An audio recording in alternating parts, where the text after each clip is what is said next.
Hey everyone, welcome back. We're going to do a deep dive into Alpine's team principal, OTMAR SZAFNAUER. Oh, yeah.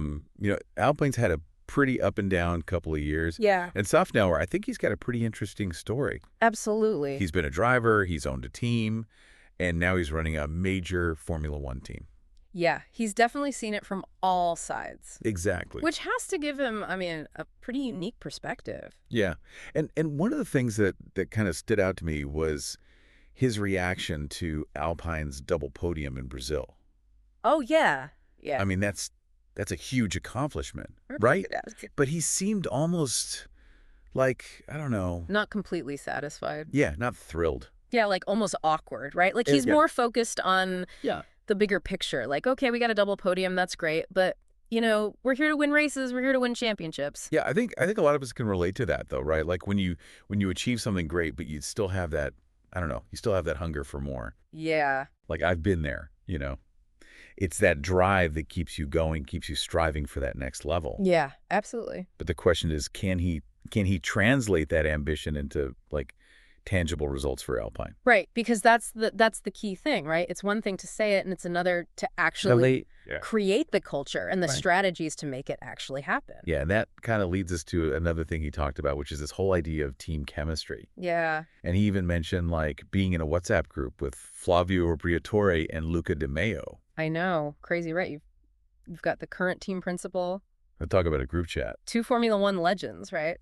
Yeah. What do you make of that? Is that like a sign of support and guidance, or could it be like, I don't know, micromanaging? I mean, it's interesting, right? Because on the one hand, having that direct line to guys like Briatore and Di Maio, that's super valuable. Right. Like, they've seen it all, and they can offer insights that maybe nobody else can. You think he'd appreciate that? You would think. Right. But, it could also be pressure, right? Yeah. Like, if you're constantly being second-guessed or your decisions are being scrutinized, yeah, it's hard to kind of do your own thing and build trust with the team. Yeah, it makes you wonder what the team dynamics are like behind the scenes, especially considering they've had 3 team principals in just 18 months. Oh, yeah, 3 in 18 months? Yeah, is this like a sign of instability, or are they just constantly searching for that, the perfect formula? Yeah, it's a pattern that raises some eyebrows for sure. Yeah.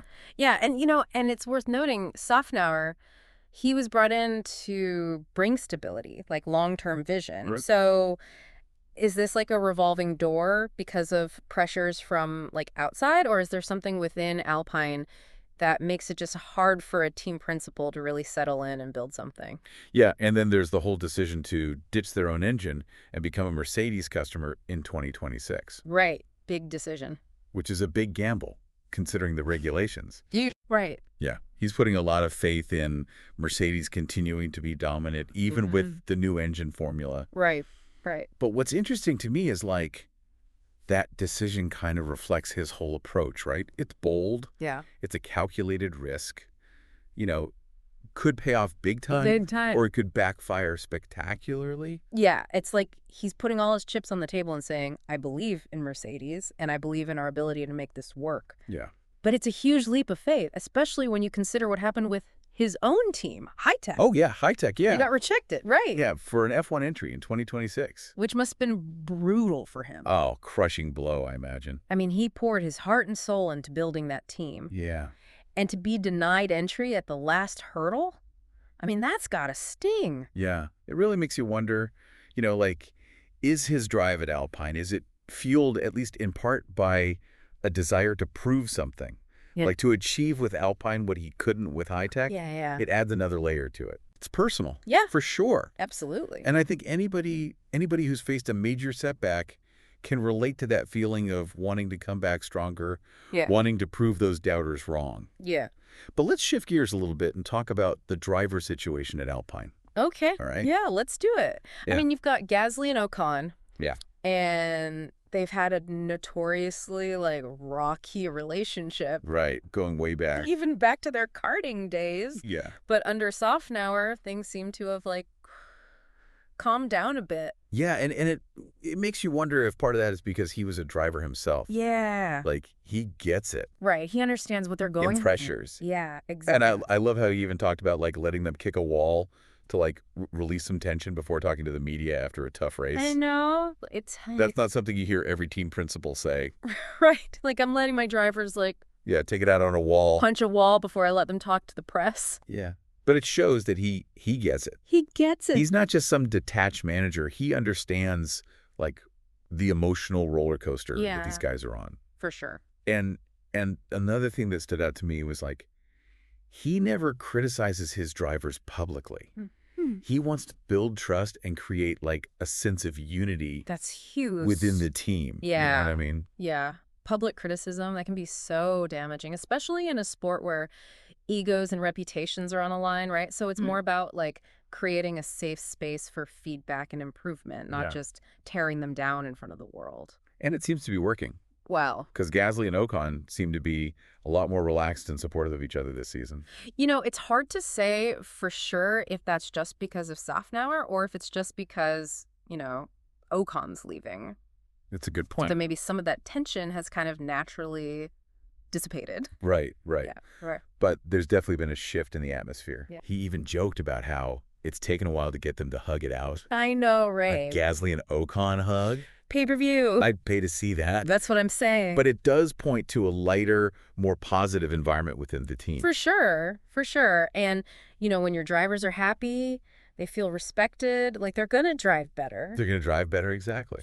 Oh. And speaking of drivers, it's clear SZAFNAUER has a real passion for developing young talent. Oh, yeah. He talked about his experiences working with young drivers, Yeah. like both in his junior teams and now in Formula One. Absolutely. And I mean, let's not forget the guy was a karting champion. Right. Like, he knows firsthand the dedication and the talent it takes to make it in motorsports. He was even part of the Red Bull Young Driver program. Oh, wow. Early in his career. I didn't know that. Yeah. And to think, like, he could have been a Formula One driver himself. It's crazy how life works out, right? It really is. It's like he could have been in the car. Totally different path. Yeah. And he even talked about how he had this, like, delayed reaction when he realized his driving career was over. Oh, interesting. Like, it took a couple of years for the reality to sink in. I bet. Which I think a lot of athletes can relate to. Yeah, absolutely. That feeling of like, what if? Right. And like coming to terms with the end of a dream that you've put so much into. Right. But it sounds like he took that experience and turned it into fuel. Yeah. Instead of dwelling on what could have been, he was like, I'm going to pour that energy into building a legacy as a team leader. Yeah, exactly. Yeah. And that journey from driver to team owner to Formula One team principal, it's quite a story. It's a hell of a story. It is. And it's like he's seen the sport from every angle. Yeah. He's got like a 360-degree view of the racing world. Yeah. Like, he knows what it takes to succeed as a driver, as a team owner, and now as the leader of a major Formula One team.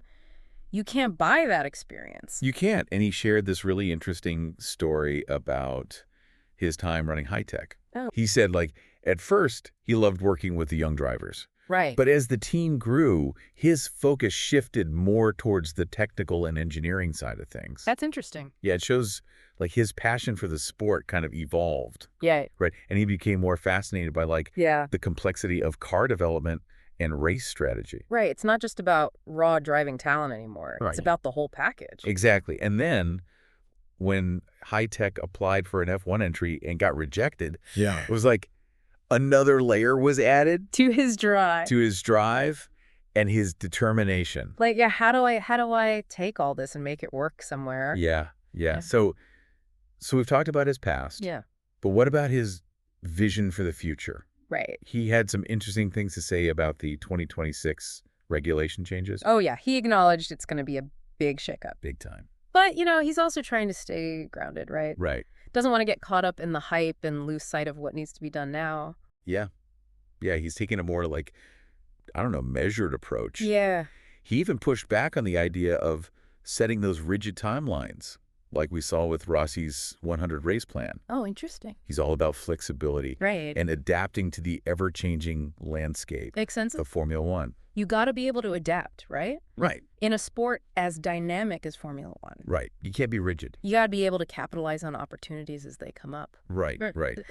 He used a great analogy. He said it's like resource allocation. You have to invest in the future. Yeah.